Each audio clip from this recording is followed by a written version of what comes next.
श्री गणेशाय नमः। श्री वृंदावन बिहारी लाल की जय। बहुत सारे भगवत प्रेमियों का प्रश्न है कि जो हम श्राद्ध करते हैं, ब्राह्मणों को भोजन कराते हैं, क्या वह हमारे पितरों को प्राप्त होता है? जब उनकी सदगति हो गई हो तो उन्हें ब्राह्मणों को भोजन कराने से क्या लाभ है, ऐसा पूछते हैं। देखिए, पितरों की कृपा प्राप्त करने के लिए हमें श्राद्ध जरूर करना चाहिए।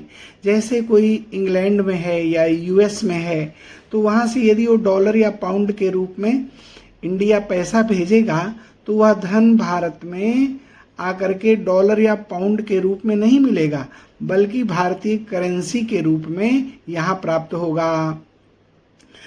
उसी प्रकार से जो आप ब्राह्मण को भोजन कराते हैं, जो श्राद्ध करते हैं, जो दान देते हैं, वह हमारे पितरों को, हमारे पूर्वजों को उस रूप में जाकर के कन्वर्ट होकर के मिलता है जिस योनि में वे लोग हैं।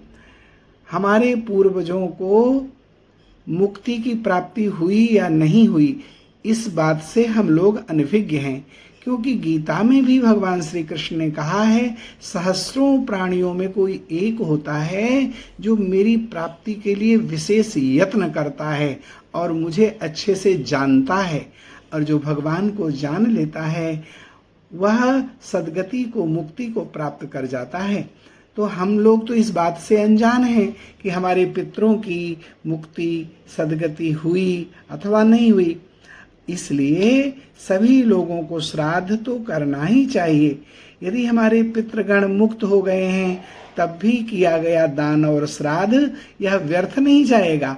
आपने दान किया, पुण्य किया, ब्राह्मण को दिया, तो वह पुण्य आपके श्रेष्ठ कर्म में जुड़ जाएगा, आपके प्रारब्ध में जुड़ जाएगा, आपके पापों का नाश करके और आपके लिए पुण्यदायक हो जाएगा।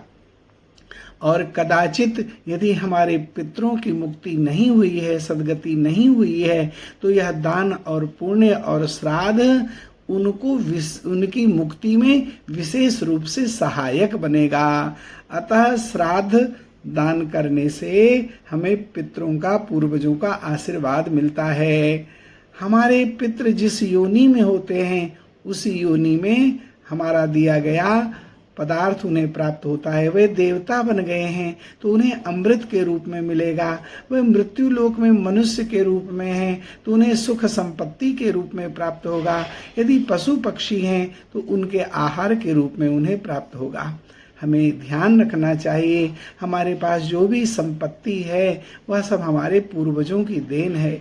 इसलिए हमारा यह कर्तव्य बनता है कि हमारे पूर्वज हमारे लिए अपना भवन छोड़ गए, खेत खलिहान, दुकान, फैक्ट्री सब कुछ छोड़ करके गए हैं। उन्हीं की कृपा से हम आगे बढ़ रहे हैं। अतः उनकी तिथि में श्राद्ध करना महान पुण्यकारी है। यह वीडियो आप लोगों को समर्पित है, इसे श्रवण करें और भक्तों को भी श्रवण कराएं।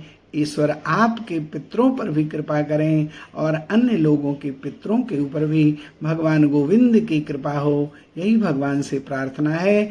श्री पितृभ्यो नमः, श्री पितृभ्यो नमः, श्री पितृभ्यो नमः। इस बीज मंत्र का आप पूरे श्राद्ध काल में जप भी कर सकते हैं और नित्य गीता जी के 7वें अध्याय का आपको श्राद्ध के दिनों में पाठ भी करना चाहिए। और जिस दिन घर में श्राद्ध का दिवस हो, उस दिन तो अवश्य पढ़ना या सुनना चाहिए।